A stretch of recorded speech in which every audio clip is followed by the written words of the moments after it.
vai. Vai, conta. Eu emagreci 10 quilos. Conta, Pri, conta. Tava tendo a novena aqui nesse bloco, aí chegou lá, todo mundo se apresentou, né? Minha mãe tava com a minha irmã. Aí tá. Aí minha mãe falou, ó, essa aqui é minha filha.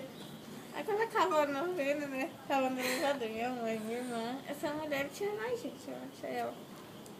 Ela é tua filha? Minha mãe, é ela. É que a cursinha se não muito. Ai, tô muito chique.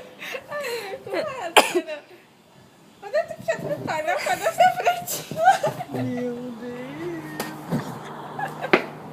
Essa mulher de que bloco? Desse bloco? Não sei o que. Aí quando ela desceu aqui, ela ficou parada. Aí ela ficou olhando assim pro porteiro. Assim, pra onde fica o porteiro? Ah, Fátima. Você quer lá falar com o porteiro? Ela falou assim. Ah, não, ele tá no bloco lá, né? É a piada. Isso é a Vera Ana que falou isso?